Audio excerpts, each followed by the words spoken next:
Good morning and welcome back to Planet Althistory. Today we are going to discuss what if Italy never unified.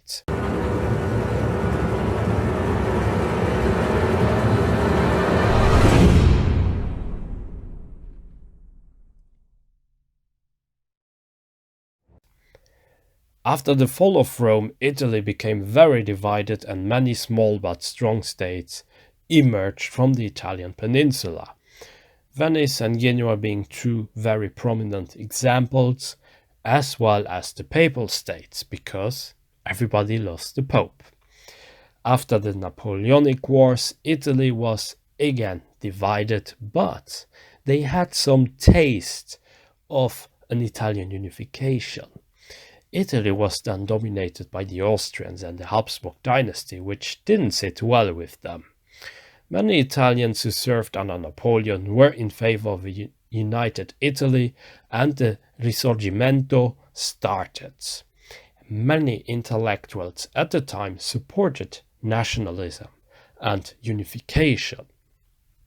And even the Pope, for some time, considered a unified Italy, which would be led by him, of course, only then to be against this idea due to him being against liberalism and nationalism. The Carbonari were an important movement which supported the unification of Italy, and in fact they became so numerous and dangerous that many local governments imposed very harsh punishments on just being member of it. Moreover, most Carbonari wanted a republic, but Europe at the time was pro-monarchist, and there was still the issue with the Pope and the Papal States. The cat was already out of the bag, and normally a unification would be impossible. But, well, in this world, Italy will never unify, so what if all of that changed? What if Italy never unified? The best point of divergence one could propose is to do something around the Plombières agreements. Maybe they would just not exist, or even if Sardinia sent some troops in the Crimean War to support the French and the Brits, Napoleon III would deem any agreement with Sardinia as unuseful. Another point of divergence is that King Victor Emmanuel II would not agree on giving up Savoy to the French because he was after all the Duke of Savoy, or Savoy. Giving up Savoy to the French would cause shame to him and his family. Or the French, they could just choose to betray Sardinia. When Austria sent an ultimatum to Sardinia, and Sardinia still continued with its military drills in OGL, Austria would still intervene, but around this time, in this alternate history, France may also intervene, but together with Austria. Perhaps Napoleon III would see Austria as a good temporary ally against Prussia, for instance. Meetings between Sardinia and France are called off. Napoleon III, he would fear that doing some agreements with Sardinia would alienate the Austrians from him, and they could perhaps even make an alliance with Prussia. Napoleon III would look for other ways of increasing his influence in Italy. An easy way to do so would be to help the Austrians. Austria alone wasn't able to keep Italy under check, and Napoleon III would wait for Italy to rebel once more. Napoleon III also knew what was going on, and everybody had some kind of thought that most of the local governments in Italy, they would just crumble down if something great would be happening in there. The Austrians, they would still try to calm down the situation for a bit, but every time that they did so, the resistance would just grow much bigger than before. And the Italians and even Sardinia would intervene against the Austrians. Napoleon III would have a secret meeting with the Austrians and promise them assistance in keeping Italy in check. But the Austrians, they could not object his ambitions in Italy. In fact, they should support it.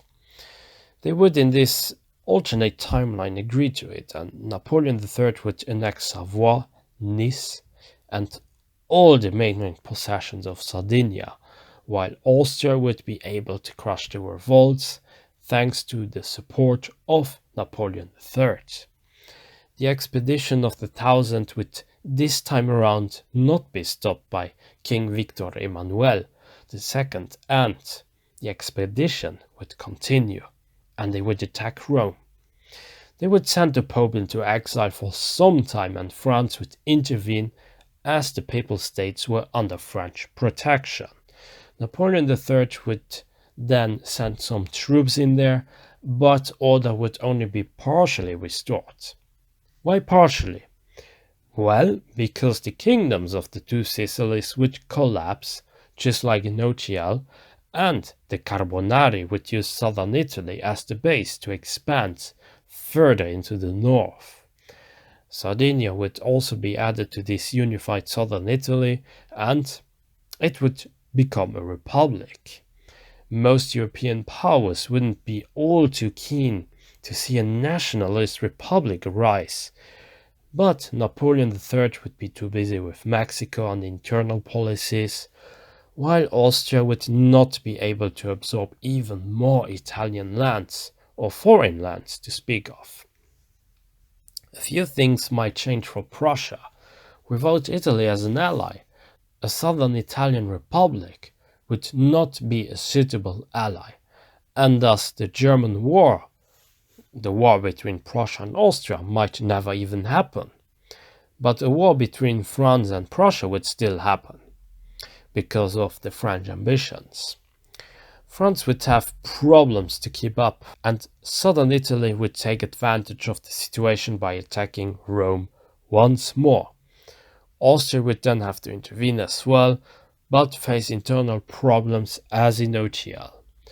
Austria would agree that Prussia could unify all of Germany under the condition that it would stop from further attacking France. Prussia and France would both claim victory. France would never suffer a crushing defeat as in Otial, and the declaration of the German Empire would not happen in Versailles, but in Berlin, for instance. Southern Italy would not really be beaten, but northern Italy would form, due to the insistence of Prussia. Austria would still have the Ausgleich, the German Empire would be a thing, but without Alsace and Lorraine, while France would grow tired of Napoleon III, but we wouldn't see a turbulent situation, but a slow decline, or perhaps reforms.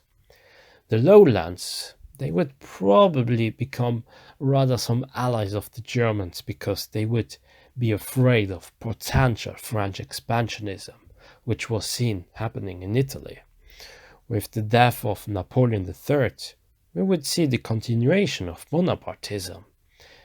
This, paired with the Ausgleich in Austria and attempts to still unify Italy, we could then see a small Italian solution, akin to the small German solution. What is the small or the Kleindeutsche Lösung? Well, it's that instead of unifying all of the Germanic-speaking lands, only that what became actually the German Empire was unified. And in this timeline, the small Italian solution would be, well, that southern Italy would become the Italy. And it would even become recognized by the major powers after some time, and even the government system of a republic would be accepted. But the north of Italy would become its own thing, akin to Austria. And it would gobble up the rest of Italy, or the rest that remains, with the exception of the Papal States. The Papal States, they would serve as a buffer between the two Italian states, and with France not losing the Franco-Prussian War, France would still have the Papal States as a protectorate. So also the economic situation would be very different, because southern Italy wouldn't just stay poor all the time and they just wouldn't do nothing. No, actually southern Italy was motivated to modernize and to do something about its situation. Because, first of all, it was not recognized or accepted among the European powers, and second of all, well, there was a need for development. The Mezzogiorno needed to develop its own infrastructures, industries, factories, etc., and would thus have a respectable economy. The north of Italy would still be richer compared to the south, but the divide between the two wouldn't be that big, or at least economically speaking. Southern Italy would keep the name of Republic of Italy, while the north could be called something like the Kingdom of Padania. World War I might not even happen, and we would get a very different world, with a north that would be more allied with the Germans, because thanks to the Germans they would become a thing, the Papal States under French protection, and the Republic of Italy, which at any given time would be a wild card in here. The Italian language would also never be unified, and Italian as linguistic term would become similar to Serbo-Croatian in our timeline. And then at the end, well, how many languages would we see? Perhaps 2 or even 3 Italian languages could evolve, while the North would try to distance itself from the South and perhaps even use some French and perhaps even German influence. The South, it would embrace its identity and its mission to still unify Italy.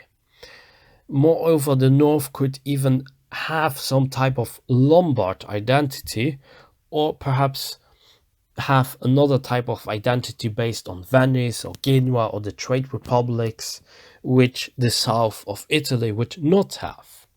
In a future war, the South may be motivated to join a more aggressive alliance in order to fulfill its end goal, which would be to unify the Italians under one banner. But would they be successful, or will Italy remain divided forever in this alternate timeline? And that's where we leave it for now. That's it for today. I hope you enjoyed my video. Be sure to like and subscribe, leave a comment, support me also on Patreon, and join my forum, forum.planetalthistory.ga. Until next time on Planet Alt History.